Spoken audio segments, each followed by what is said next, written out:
Welcome to the Dream Journal. From the studios of KSQD in Santa Cruz, the Dream Journal is a weekly show where we explore the power of nighttime dreams through conversations with dream experts and with listeners like you.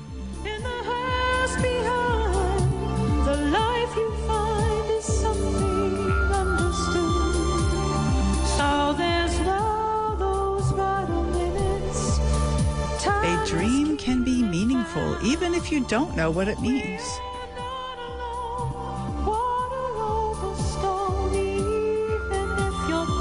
Today's music is called Pre-Consciousness, the dreams you have right before you wake up.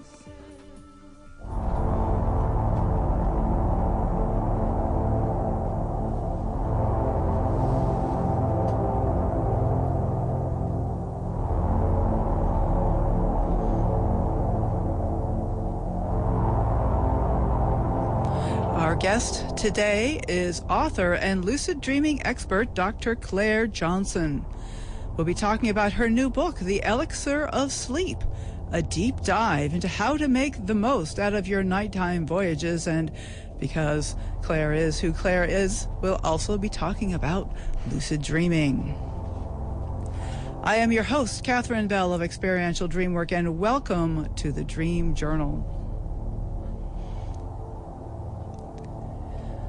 I'd like to say hello to Dr. Johnson. Hello, Clare. How are you?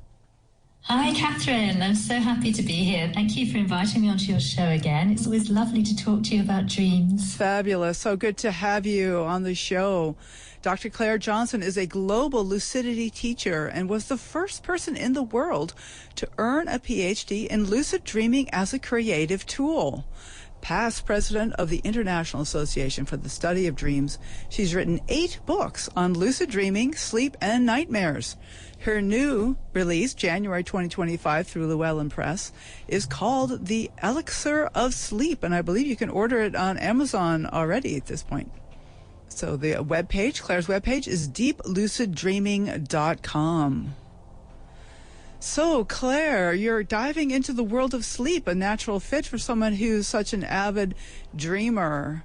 And I understand that you have what you call a sleep quiz, talking about the different kinds of sleepers. You know, sleep is something that we all do. It's super important to our health and our spirituality and just an emotional vitality. What does it mean, the different kinds of sleepers?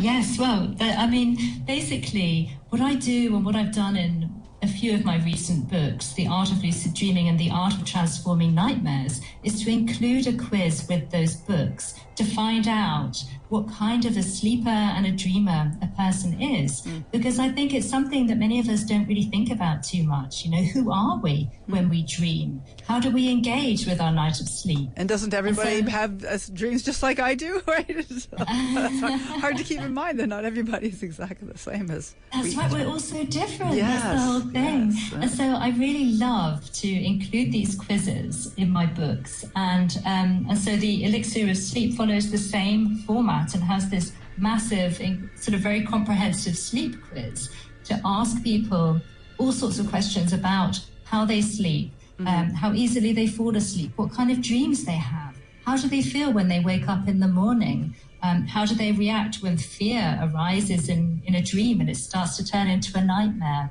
You know, who are we in these hours, this third of our life that we spend asleep? So it's just to help to raise people's awareness. And I think when it comes in the form of a quiz, people love that because they get engaged and they start really thinking about things they wouldn't have normally thought about. And when we have deeper insight into our sleep and our dreams, our lucid dreams or our sleep paralysis experiences, whatever else is going on in our night of sleep, then it helps us to go to the next level and to understand who we are when we sleep and how we can transform our sleep if we want to, if we need to, how we can maximize those sacred hours. Yes, they are sacred, aren't they? Yeah, absolutely. Very much so. So it's interesting that, you know, dreaming is kind of a specialty thing. I mean, we all dream, everybody dreams, but not everybody wants to know about their dreams. But sleeping is something that we all do, and everybody wants to do that better. So it's a wonderful topic to get into as a dreamer. But what led you to actually write this book? Oh, well, as with most things in my life, it arose from a dream. So I'm very much dream guided in my life. Not just lucid dreams, of course, any dream or sleep experience that feels impactful for me. I really listen to it, and I try to follow the guidance that comes to me from this inner world. And so, yes, I had a dream that there was this illuminated manuscript in front of me. And as I looked at it, I realized it was actually the table of contents for a book. And I tried to memorize it, and then I realized there was no way I could memorize it all. And so I woke up, my head was buzzing, and I had to write it all down. I didn't want to write a book. I'd written enough books, so I was like, I'm done with book writing for now. Yeah, I was in a totally different phase, creating video classes and guided meditations, and that felt really good. But then my editor wrote to me that same day and said, send me something, and all we need is the table of contents. We'd love to create another book with you.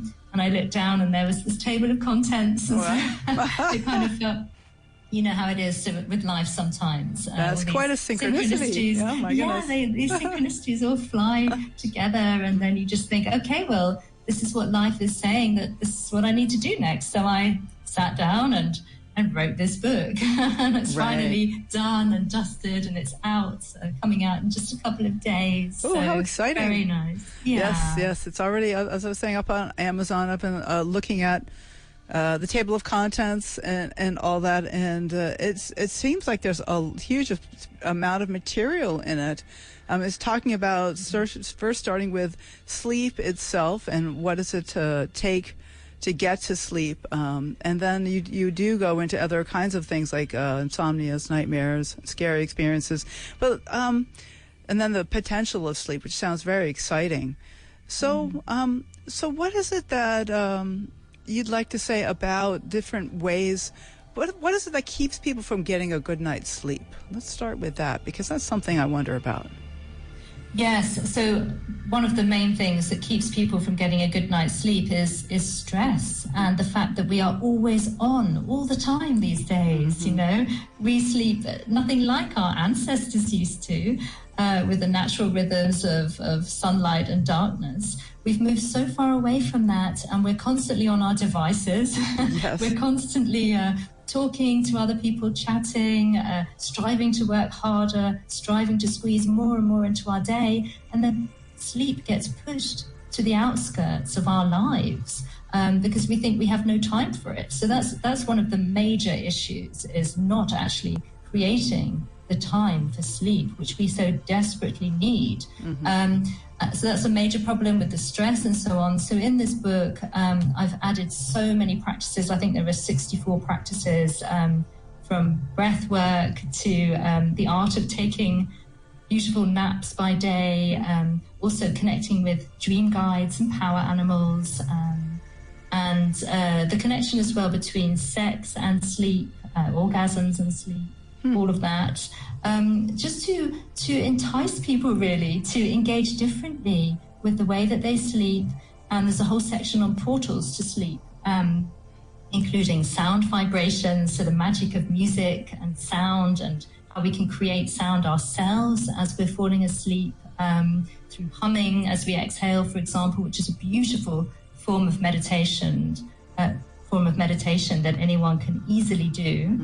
And I just go into all these different ways of engaging with sleep. And I think another issue is that people tend to eat very big, rich meals late at night, and they also take stimulants. People drink way too much coffee late into the day, and then that cuts down on their deep recuperative sleep, which is such a shame. So there are some very easy lifestyle changes that we can make to help us engage with healthy sleep. Well, I find that my mind just kind of is buzzing very often when I'm lay down to sleep. And one thing that helps me the most is to listen to music, something without any words, like on an app, maybe an hour of music or something, and often I'll just go to sleep. Or a story. That's one thing I've been doing lately, is these sleep stories where... Oh, lovely. Yeah, it's just listening to somebody read something that's not in my brain. It just kind of gets me out of my thinky space.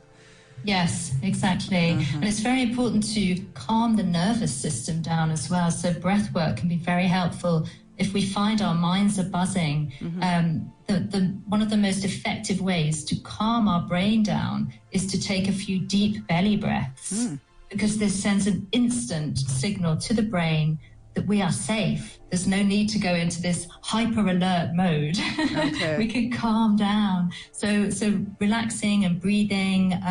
Also, I go into the art of doing yoga in bed in this book. Really?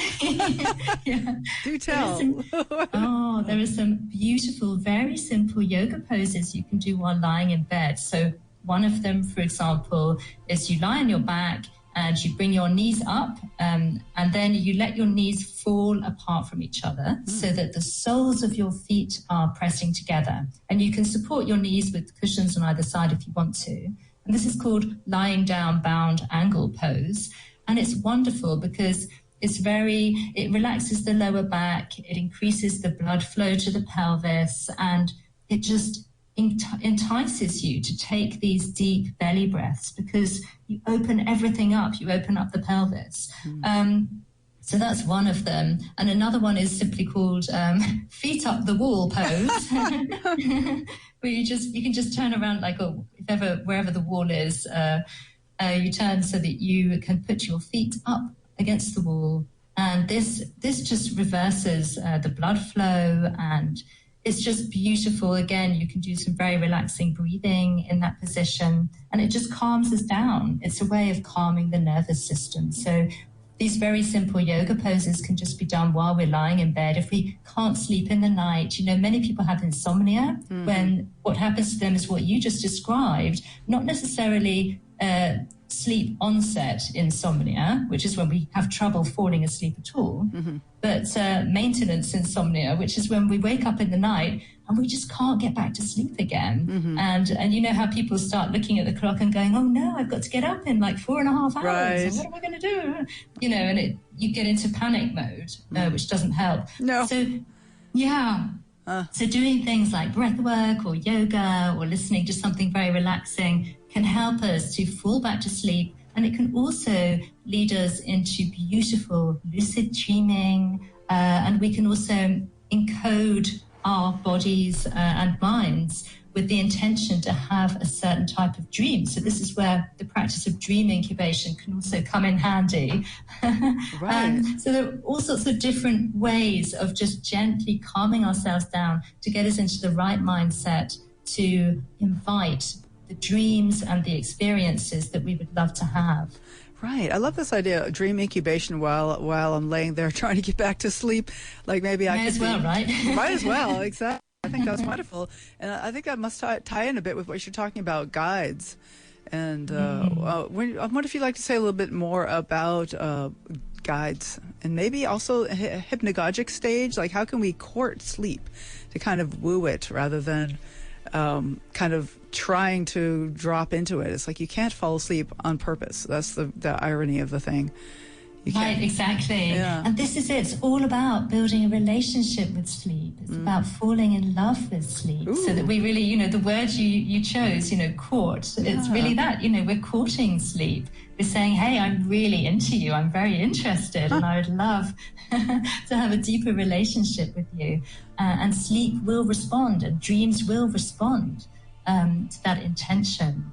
So, yes, in relation to dream guides, so this is the term that many people use to talk about people or the animals or the beings that we meet in dreams who seem to have special wisdom for us.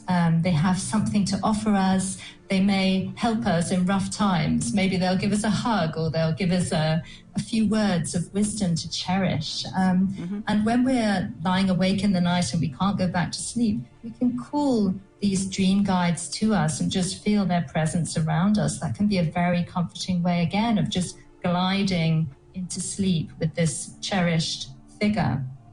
And there are also, of course, animals in dreams who are actually very important. I talk about dream animals, power animals a lot, because I think they have so much to teach us also about the relationship that we currently have with our dreams and with our innermost lives. So when we pay attention, if you just think about who have I met in terms of dream animals and guides in my dreams recently, we keep a sleep or a dream journal, we write it down. And this gives us great insight into what we need right now in our lives. What kind of energy do we need?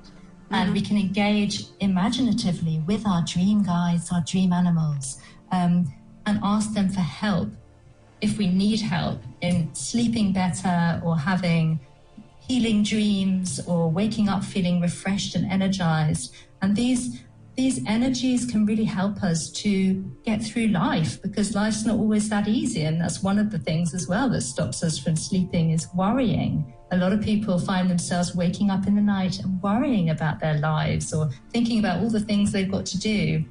But when we take the time to delve into this sacred world of sleep and dreams, then we have this powerful resource that can help us to live our lives in a happier way. Right. Okay.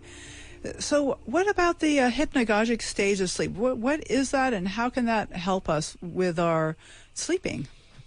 Yeah, so the hypnagogic state is incredibly creative. It's one of my favorite states of consciousness, and I indulge in lucid hypnagogia every single day of my life. Wow. Because it's one of my big practices that I love.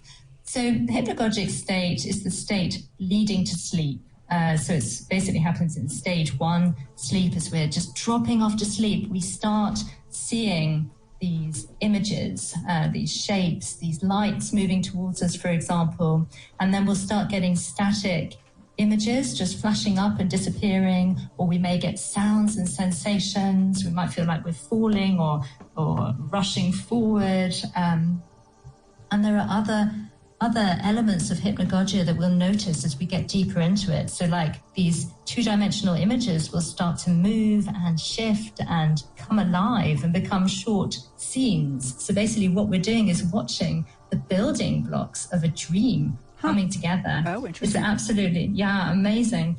And in this incredibly creative state of consciousness, we can drop an intention. For example, an intention to have lucid dreams or a healing dream or an amazing night of sleep, whatever it is. And we can tap into a sort of creative genius state that occurs because the brain waves slow down to alpha as we're just drifting into sleep, and they start mixing with theta brain waves, the ones associated with dreaming.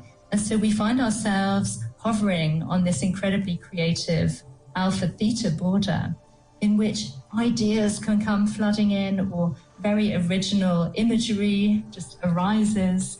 And so it's great as well, I find, for creative thinking. And it's also extremely refreshing to spend some time in that liminal state of consciousness.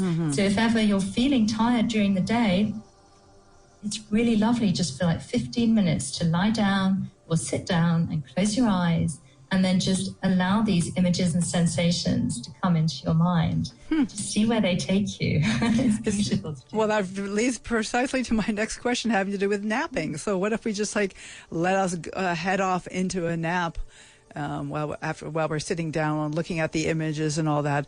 Some experts say that you shouldn't do much napping because it interferes with the nighttime sleep. But what is your opinion about napping? What's your experience? Yeah, so naps only interfere with nighttime sleep if we take them too late in the day and if we sleep for too long. Okay. So it's best not to nap about 7 or 8 hours before you're planning to go to sleep that night. And also to keep it fairly short, maybe like about 30 minutes or so. It does depend on the person, so you have to experiment with that. And I go into this in Elixir of Sleep as well. There's a whole section on napping and the ancient art of yoga nidra and so on. But I think napping is incredibly beneficial, and certainly the yoga nidra state, which is when you purposefully stay on the cusp of sleep, you stay in that lucid hypnagogic state and you don't fall asleep. That's incredible. It's so refreshing for the brain, the mind, and the body, just to balance there. So there are different ways of engaging with nap time. But I think that the best sort of time is generally, I sometimes nap mid-morning, for example, if I'm up very early and I'm doing a lot of work, and I think, okay, I'm just going to lie down and have like 15, 20 minutes or half an hour. And then I'm raring to go after that. I'm full of energy. I've got loads of creative power again to get on with my work. So it's really wonderful to nap. I'm definitely into that, and I definitely recommend it, just not too late in the day. Right. Well, there's certainly a lot of very creative people who swear by napping. I think Thomas Edison was one, maybe even Einstein. A lot of people really got a lot of benefit out of nap. Like you said, you're kind of dipping into your creative state even during the course of the day. Yeah, that's it. I mean, there's so many inventors and biologists and chemists and musicians have tapped into this state, this nap time state, the hypnagogic state, to figure out really important things. Like, for example, chemist Auguste Kekulé figured out the chemical structure of benzene when he just had a little nap, nodded off, entered the hypnagogic state, and he saw all these atoms dancing in front of his eyes. And then they turned into a snake, and it whirled in a circle. It gripped its tail in its mouth. And as he watched this whirling snake in the form of a circle, he realized that the benzene molecule was not a straight line, but it was a circle.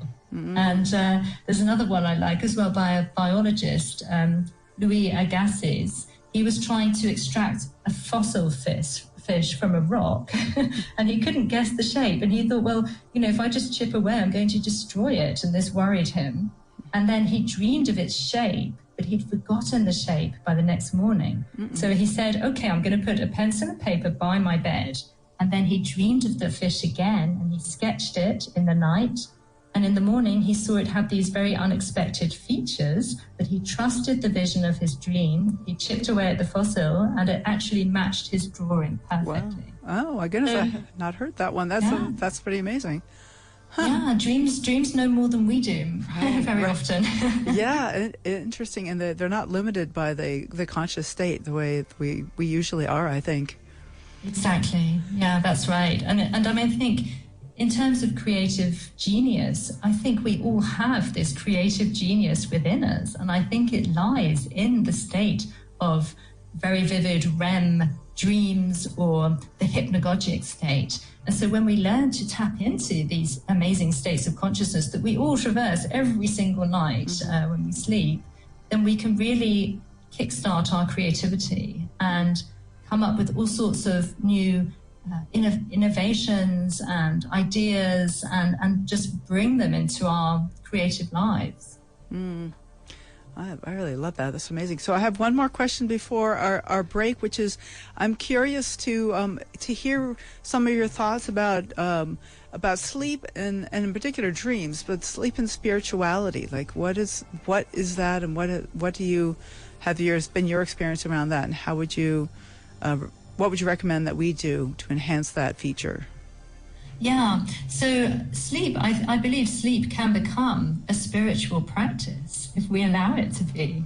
Many people don't think of sleep as being spiritual at all, but it really can be just so incredible. I mean, I'm sure you, Catherine, as well, will have had experiences where you have floated in bliss, perhaps right before awakening, or you'll become aware in the night that you just feel so good and so deeply refreshed and so in touch with the whole universe. Have you ever had that kind of experience? Oh, yeah, I have. I really treasure those moments for sure. Yes. Yeah. I mean, they're magic. That is pure soulful magic. And so we all have access to this. Many of us, as I say, push sleep away. We push it to the corners of our existence, which is a huge shame. But if we want to engage with sleep on the spiritual level, we can invite spiritual experiences during sleep. For example, as we mentioned, dream incubation before, setting the intention to have a spiritual experience while we sleep. That's one way of doing it.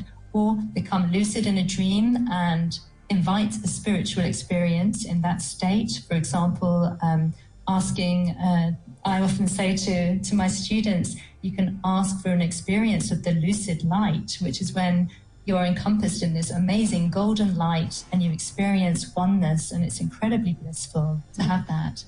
But also we can encourage spiritual experiences simply by carving out enough time for a real, proper good night's sleep, because sleep is naturally spiritual. You know, it recharges our vitality on every single level of our being without us having to do anything. But we do need just to carve out that bit of space. And when we have time to lie in bed in the morning, for example, and just we feel so comfortable and cozy in bed, and then we just allow our mind to drift back to the dreams we had, or to drift in and out of sleep, then you enter that blissful realm. And it's just wonderful to float in that space, and you wake up feeling connected. You don't feel distressed about whatever was distressing you before you went to bed. You feel, okay, I can handle this. You know, you feel like you're in tune with everything, that life is flowing well. And it just gives you this booster, this recharge to experience that bliss. So I think those are three of the ways we can engage with spiritual sleep. And another way is what we touched on earlier, which is when we meet these incredible dream guides who sometimes take us into deeply cosmic experiences and show us the nature of the universe, or show us our place in life and how we are connected to all other beings. And that's incredibly comforting to know as well. Right. And of course, the sexual experience in a dream can be very spiritual as well. And Carl Jung was very big on what he called conjunctio, and that sexuality is a kind of a spiritual experience, especially in a dream.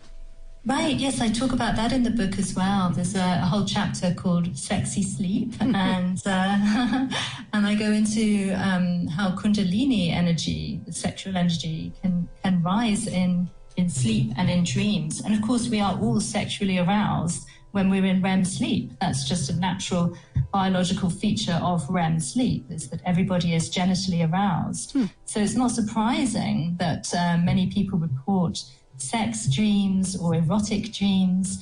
And when we engage with this sexual power in the dream state, we can experience this rising Kundalini energy, which is wonderful. It can really dissolve. It helps the dreamer to dissolve into blissful unity.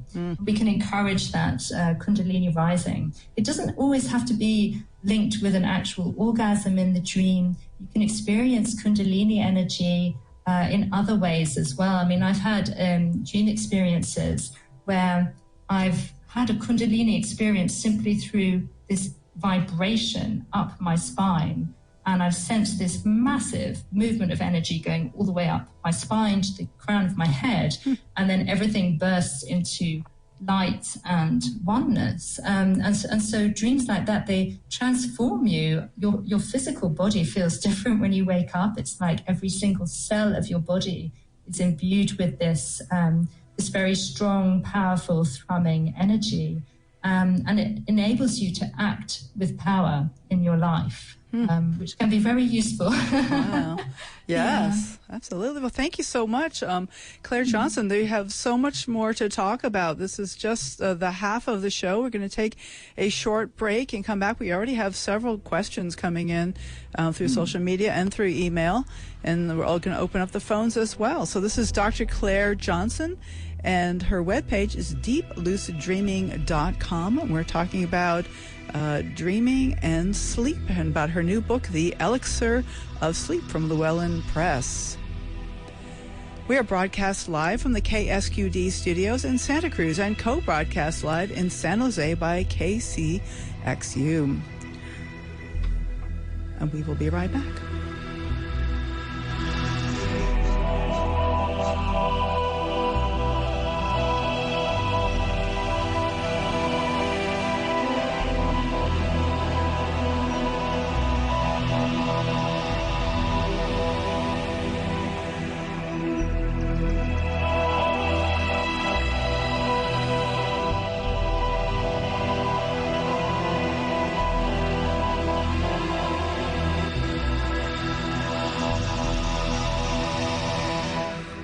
Okay, I would say welcome back to the Dream Journal. My name is Catherine Bell, and I'd like to send out a special welcome to far-flung listeners. Today we've got folks from Santa Cruz, Pacific Grove, Riverside, California, Lake Havasu City, Arizona, Gresham, Oregon, and Ashburn, Virginia. Thanks so much for tuning into the Dream Journal. And, of course, thanks to all the podcast listeners from all over the planet who tune into the DJ as well.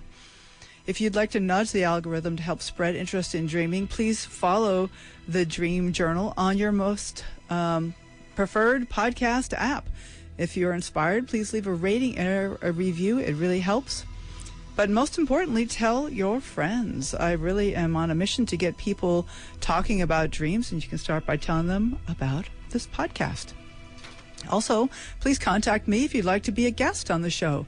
I love to host people who are just interested in their dreams and have a relationship with their dreams. But also, if you have a new book or you'd like to let folks know about your dream-related offerings, please contact me about being a guest on the show. You can go to Facebook and Instagram to find out about upcoming shows and pod drops by following hashtag The Dream Journal and at Experiential Dreamwork. I'm expanding into LinkedIn. I'm just starting to try to get that going. But Facebook and Instagram are my usual social media places. Next week, we'll be speaking to Mary Centers, host of the Energy Medicine Podcast and a chiropractor, to talk about chakras. We're going to hear more about that next week. She will tell us about her ideas relating to the chakra system, astral travel, and dreaming. And today's guest is Dr. Clare R. Johnson, a world-renowned lucid dreaming expert, and her webpage is deepluciddreaming.com. So, Clare, welcome back. So let's take some of those social media questions that we got. I think there's some pretty interesting ones. Let's start with the one from Shamanth. Shall I read the question? Sure thing, yeah. Okay. So this is from Shamanth. The awareness behind the dream or the dreaming mind, is it our soul or subconscious mind? Or is it an entity we gain access to in subtle realms such as sleep? Please shed light on this. So what is the awareness behind the dream? Yeah, so the thing is, nothing is actually separate or behind anything else, right? I think everything is one. And this is quite a tough one because we always want to categorize and label things, and it's an understandable human desire for comprehension. It's hard for us to understand that we are all one. Time and space don't really exist except as constructs in the collective mindset, and we each have access to infinite knowledge. So we're not separate from any higher awareness or infinite knowledge that we may access during dreams or meditation, lucid dreaming, out-of-body experiences. When we're in certain states of consciousness, such as the sleep states, the lucid dream state and so on, it's much easier for us to slip away from the ego-informed understanding of nature and reality and experience transcendent consciousness where cosmic knowledge floods us. But the thing is, there are no states of consciousness or levels of awareness that are truly separate. So what happens when we access deeper knowledge is that we are actually accessing a state of mind where we remember something we have always known.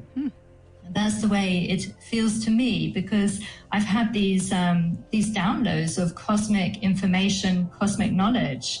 For example, there was one lucid dream I had maybe 6 months ago where I was floating in space all of a sudden without wanting to or asking to. It just happened.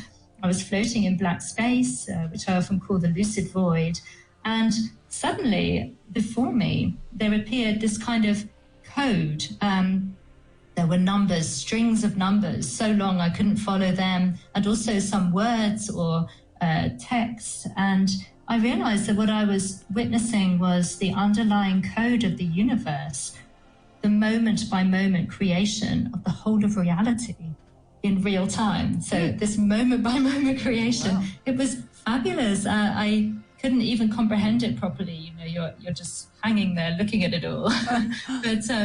but it felt so familiar, because when you have these cosmic lucid dreams or meditative experiences, whichever state of consciousness they arise in, then it's familiar. It's like, okay, yeah, I get this. I always knew this. I always knew that this is how reality is created on a moment-by-moment basis. So dreams like that show us that there is no real separateness. There's only the perceived separateness of the self from deeper wisdom, or of the self from every other human being on this planet, every animal, every plant, everything that's alive and breathing.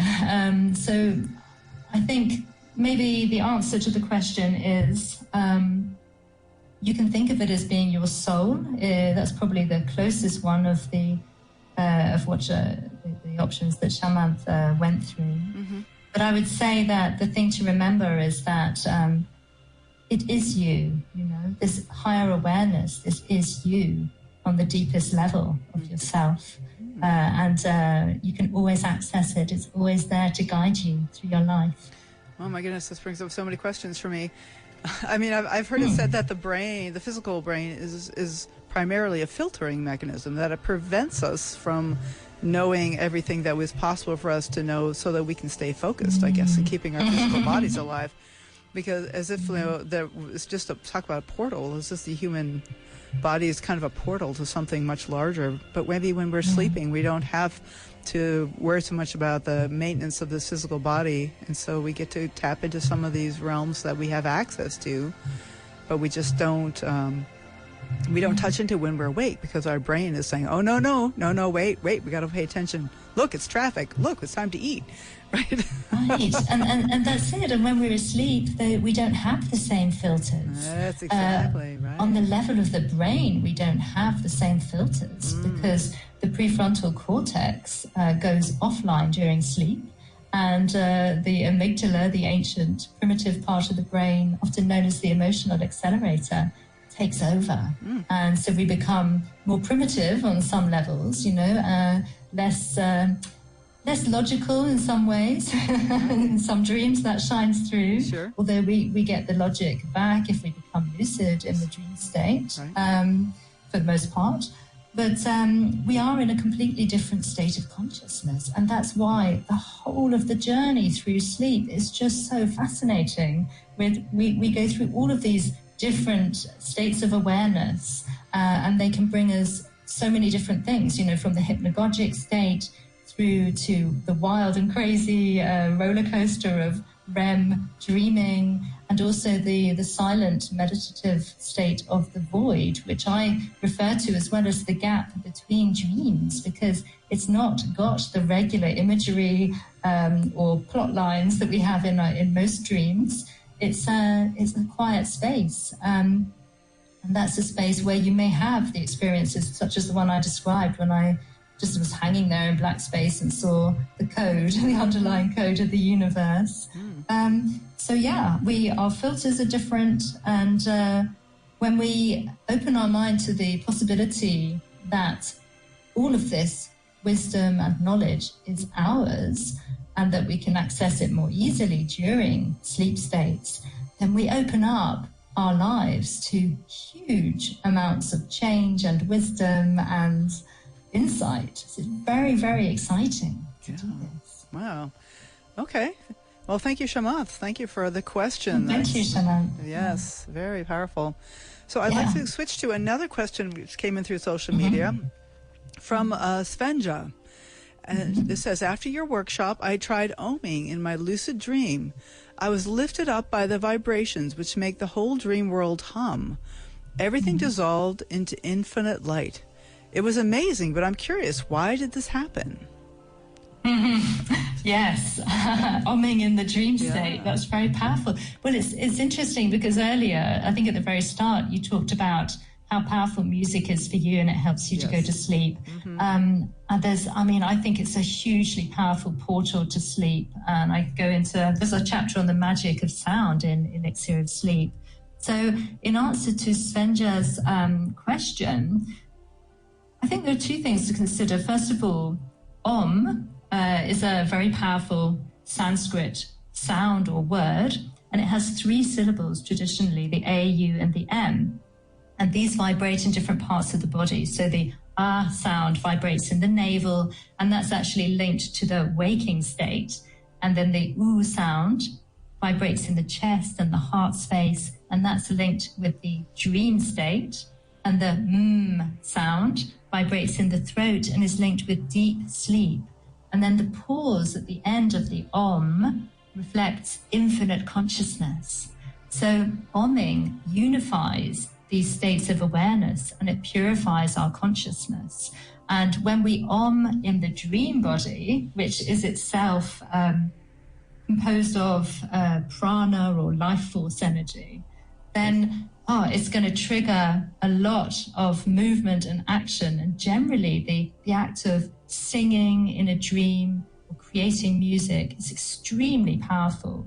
And so many times we will get this dissolution of the dream body, and we get catapulted into a higher state of consciousness, or a state of light and bliss and unity. And so she's making me, the question is making me think about the prana dream body hypothesis that I came up with, and it's in Llewellyn's complete book of Lucid Dreaming. And that's that the dream body is an innate body image animated by prana or life force.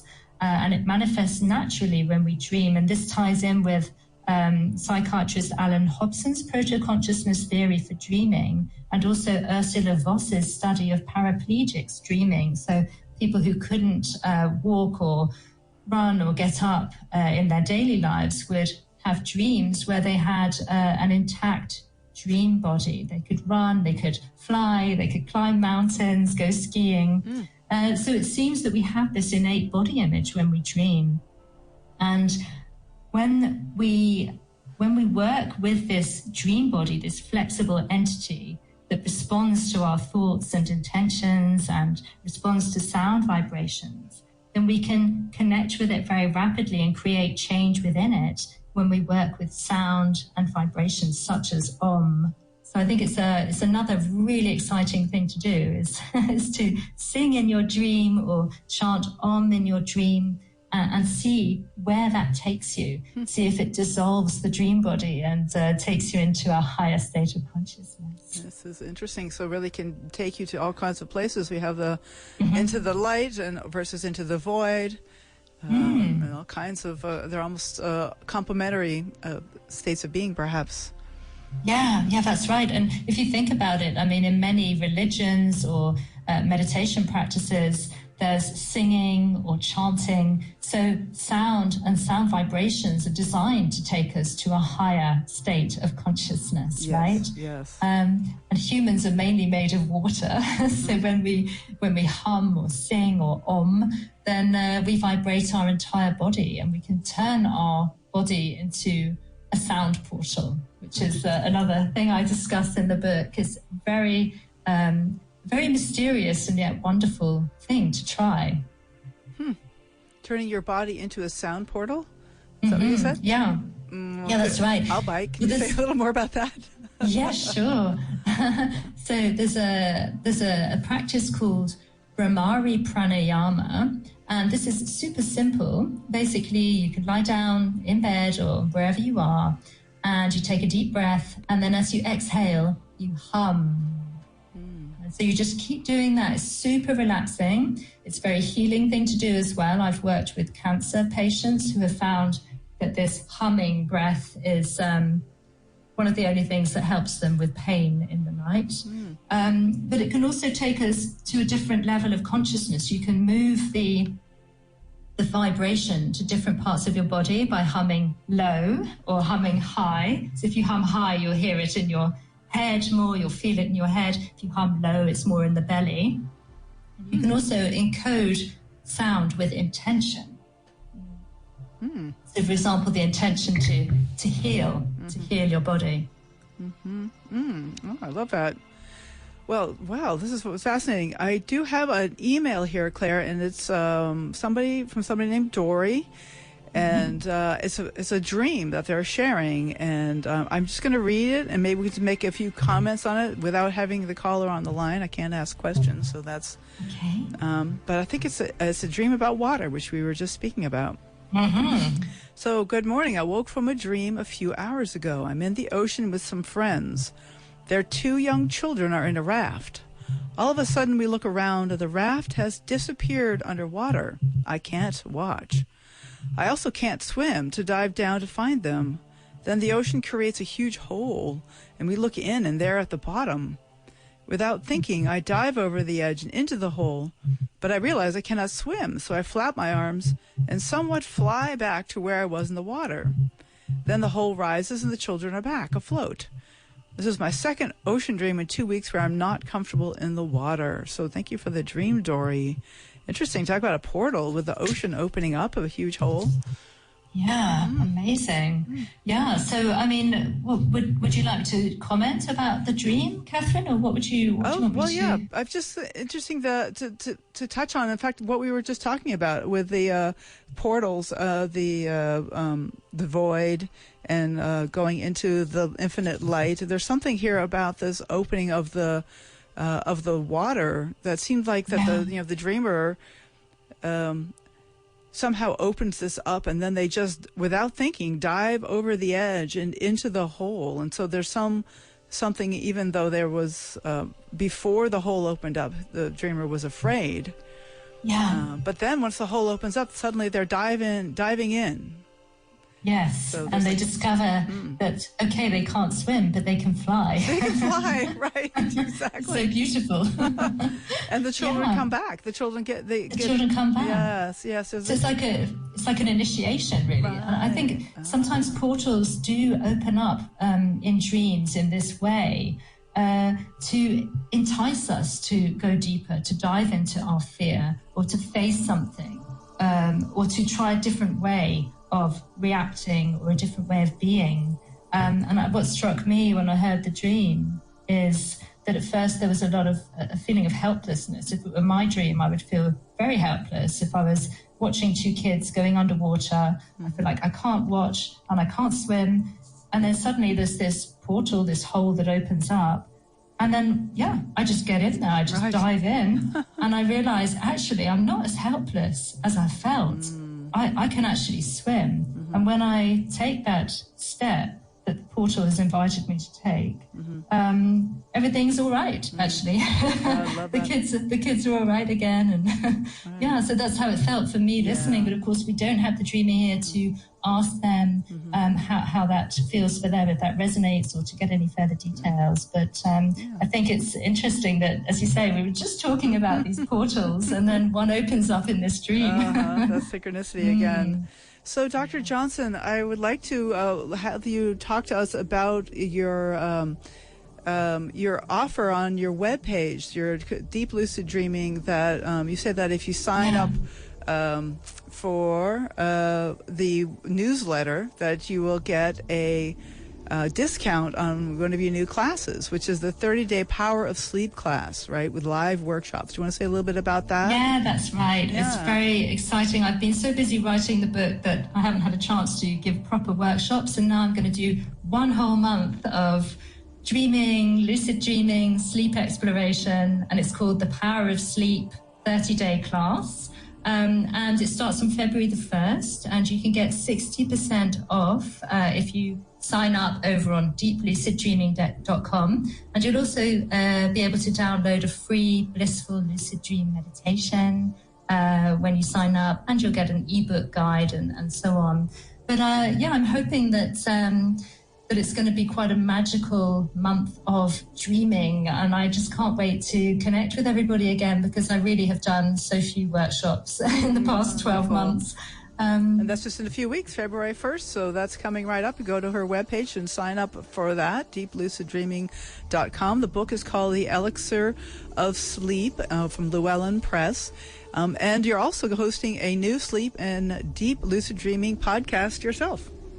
That's right. Yeah, I've decided to start podcasting. That's my portal opening up, so I'm going to dive into the world of podcasting and see if I like it. And that should happen. That should launch in a few weeks, maybe a month or so. Wonderful. And that's called Sleep and Deep Lucid Dreaming. So yeah, all the information's on my website, deepluciddreaming.com. Wonderful.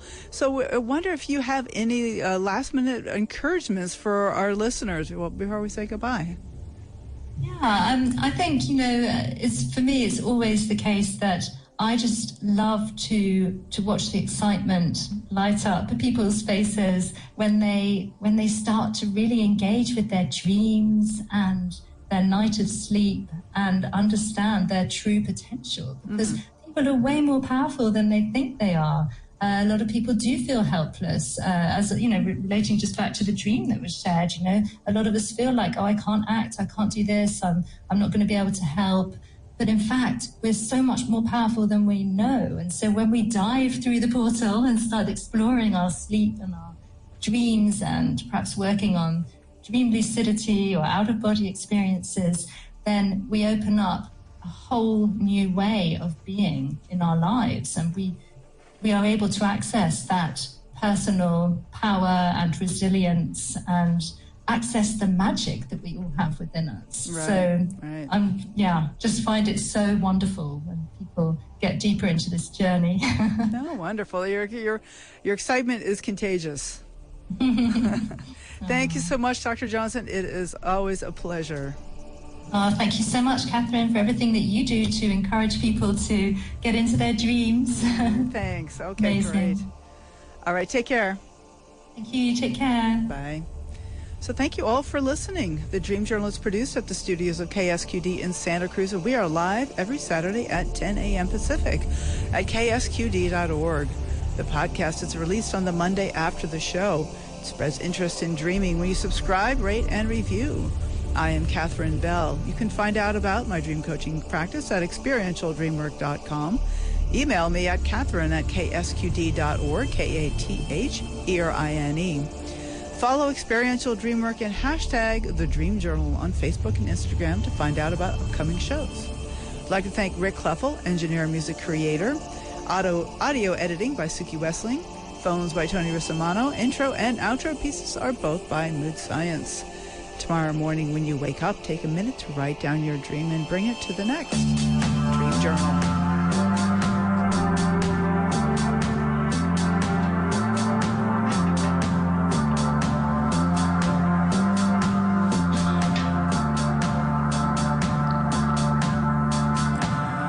You know that you might be the target.